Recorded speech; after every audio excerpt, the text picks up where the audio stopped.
witness stand just wishes he could go back to the days when all he had to worry about was his mama not liking his girlfriend. We are in chapter 22, page 184.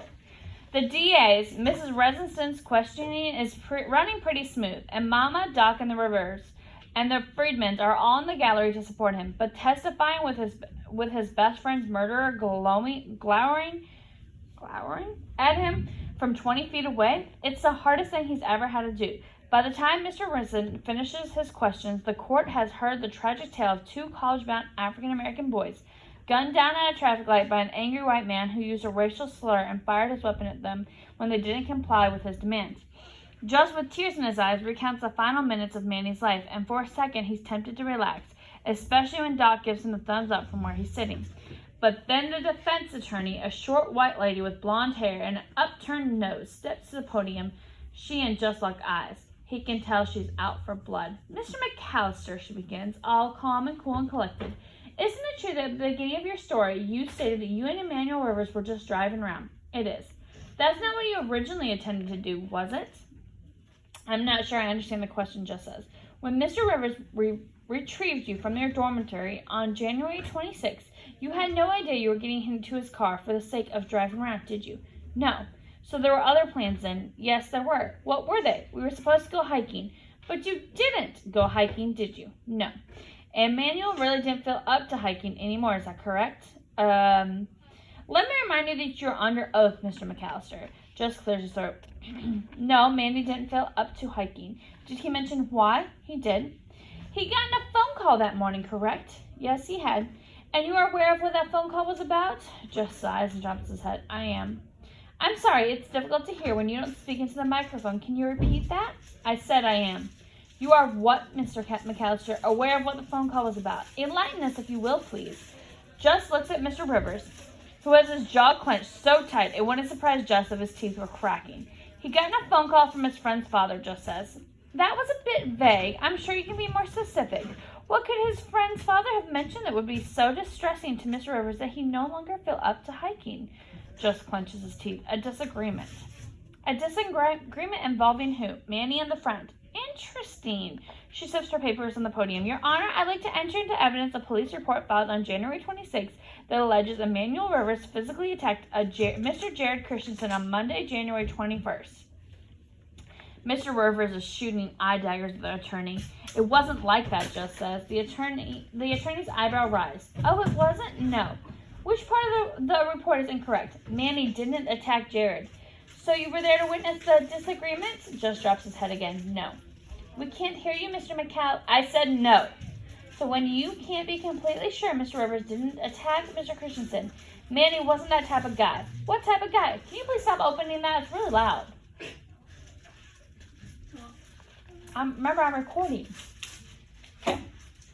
"Manny wasn't that type of guy." "What type of guy?" "The type who attacks people unprovoked." "So you're suggesting there was provocation?" "Yes, there was." "What makes you so sure?" "Because Manny told me." Just sees SJ's close her eyes and realizes his mistake. "I mean, so Mr. Rivers did in fact inform you that he insulted Jared Christensen." Just doesn't respond. Mr. McAllister, Justice stares at her. "Your Honor, answer the question, Mr. McAllister." "Yes, Manny told Jared he made an inappropriate joke, so we hit him." "Who hit who?" "Manny hit Jared." Sounds like a very familiar set of circumstances, doesn't it, Mr. McAllister?" "Objection. The question is ambiguous." "Sustained," said the judge. "I'll rephrase," she says. "You were involved in a similar altercation on the night of January 18th, correct?" "You'll have to be more specific," Just says. The attorney doesn't miss a beat. "I have a statement from a Mr. Blake Benson alleging that you assaulted him and Jared Christensen unprovoked at Mr. Benson's home the night of January 18th. SJ bites her lip. "Do you deny these accusations, Mr. McAllister?" "It wasn't unprovoked." "Are you saying you didn't assault Blake Benson at his own birthday party?" "No." "So you did assault Blake Benson and Jared Christensen?" "Well, yes, but I was provoked." She actually smiles. "You arrived at Blake Benson's home with Emmanuel Rivers, and within 10 minutes you started to argue with Mr. Benson, correct?" "I didn't start the argument, he did." She looks down at the podium. "It says here that Mr. Benson asked you and Mr. Rivers to come meet a young lady he was interested in. Is this correct?" "No." "Oh, it's not?" "He wasn't interested in her. He wanted to get her in bed." "Mr. Benson said those exact words?" "No, but he implied." "I see. So the young lady was a friend of yours, and you were defending her honor then." I didn't know the girl, but you were jealous then. What? No. For whatever reason, you didn't like that Blake Benson wanted to take this girl to bed, so you assaulted him. That's not how it happened. Ah, that's right. Jared Christensen came over to defend Blake Benson, and whom you were threatening at his own birthday party, so you assaulted both of them. That's not what happened. Maintain your composure, Mr. McAllister, the judge says. Judge bursts in and looks at SJ. She nods. Tell me something. After you attacked Jared Christensen and Blake Benson, Emmanuel Rivers reprimanded you, correct? He sided with the victims of your unprovoked assault. I already told you I didn't attack them. Well, you certainly didn't wish Mr. Benson a happy birthday, did you? Some words were exchanged that led to an altercation. Can you be more specific, Mr. McAllister? Jared just looks at Garrett. A lot has happened since then. Can't say I remember very clearly. Are you having difficulty remembering due to more recent events or because you were illegally intoxicated? Objection, Your Honor. Overruled. Had you been drinking on the night of January 18th, Mr. McAllister? Yes, I had. And you hit Jared and Blake, correct? They were making racist remarks. A simple yes or no will do. Yes. The defense attorney nods. Mr. McAllister, now that we've established that both you and Mr. Rivers had a history of responding violently to perceived verbal slights, let's return to January 26th of this year. How familiar are you with the City of Atlanta Code of Ordinances? Not very. Your Honor, I would like to enter the following into evidence. She pulls a sheet of paper from her stack and walks to the witness stand. Mr. McAllister, read Article 4, Section 74-133 aloud for the court, please. It's highlighted there for you. Just looks into the crowd. Mama and Miss Friedman both seem on the verge of helping the rail and smacking Garrett's attorney. He reads, above certain levels of noise or noisy disturbances detrimental to the health and welfare of the citizenry and the individual's right to peacefully and quietly enjoyment. Therefore, it is hereby declared to be the policy of the city to prohibit noise disturbances from all sources. Would you say your loud music was a violation of the ordinance? What does this have to do with your client shooting me and my best friend? Judge, please advise the witness that I am the one asking the question. Now even Doc looks pissed. Watch your tone, Mr. McAllister, the judge says. My client is an officer of the law, Mr. McAllister. By refusing to lower the volume of your music, you were in direct opposition of a police officer. We didn't know he was a police officer. He didn't show us a badge. And yet the ordinance clearly states the noise disturbance violates the rights of others to peace and quiet. But of course, you and your friend couldn't have cared less about anyone else's rights, could you? Just doesn't respond. Mr. McAllister, did your friend Emmanuel Rivers turn the music up when he was asked to turn it down? Yes. Did the music you were listening to contain the line, "Here comes the fun, now wait for the sound of the gun"? Yes, but that's out of context. Did Mr. Rivers use foul language and make an obscene gesture towards my client that you would have perceived as a threat? I don't know what your client thought. I'm not him. Are you aware that my client witnessed the shooting death of his partner by a young man physically similar to yourself? That doesn't have anything to do with me. Oh, but it does, because you had contact with this young man back in March, didn't you? Just sighs. Dr. Rivers shuts her eyes and shakes her head. Yes, I did, and that young man, Quan Banks, I believe his name is, connected you to a group of young men with extensive criminal records and known gang affiliations. Yes, and you met with these young men shortly before they were deliberately set my client's house on fire, is that correct? It is, but it didn't have to do anything with no further questions, Your Honor. So what is a lawyer making just to look out like? A criminal, a thug, a whatever. Yeah, because she won't even let him talk. She wouldn't even let him talk. And does that happen? She doesn't want the judge to hear his side, so he won't be against it. Exactly.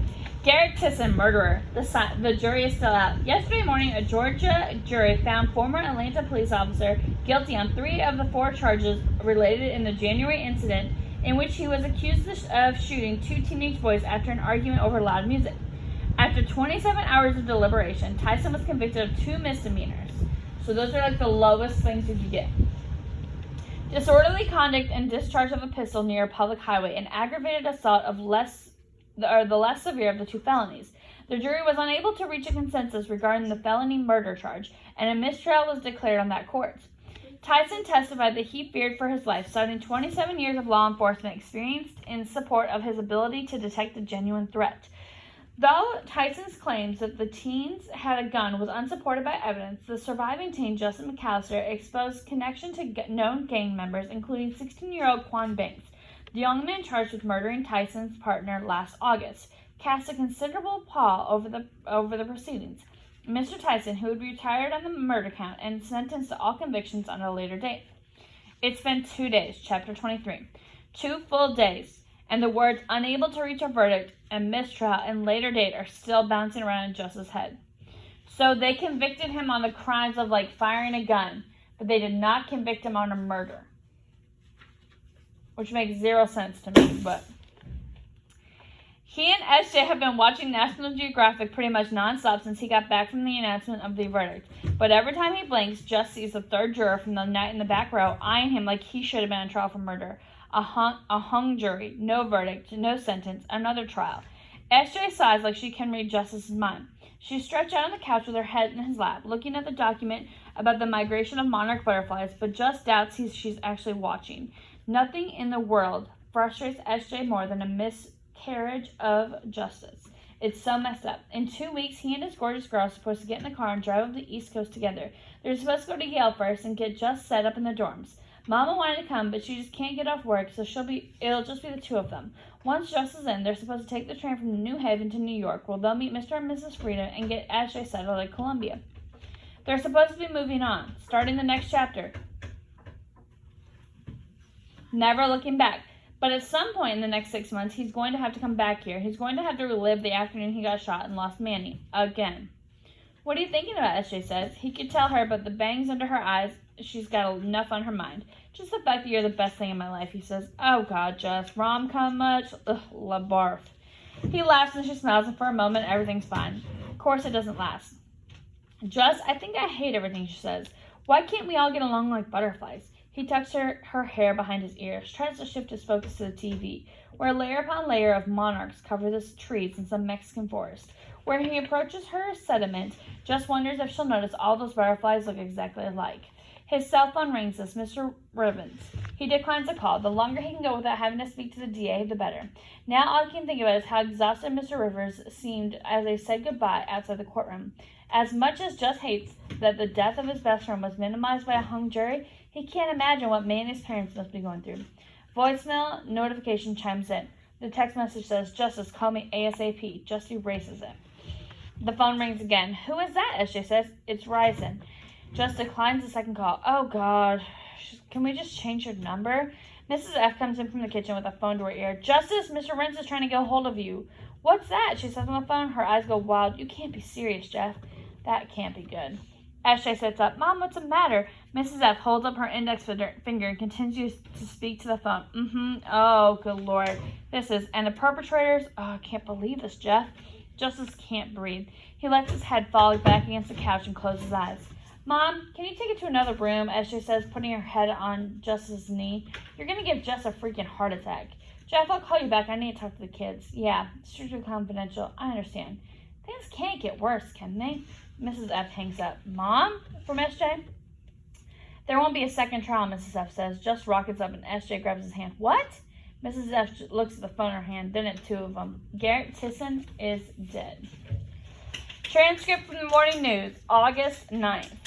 Good morning and welcome to Rise and Shine Atlanta on Fox 4. In our top story this morning, a mere 48 hours after a mistrial was declared in the proceedings against his former APD, Officer Garrett Tisson is found dead outside his cell in the Clark County Jail. While details about the incident are being withheld pending investigation, 3 men have been implicated in the matter, 2 of which were already waiting trial for murder charges. In a statement to police, Garrett Tisson's attorney claimed she received a phone call from Mr. Tyson alleging that the guards refused to put him in isolation despite his complaints about receiving threats. The sheriff's office is also conducting an internal administration review. More on the story as it continues to develop.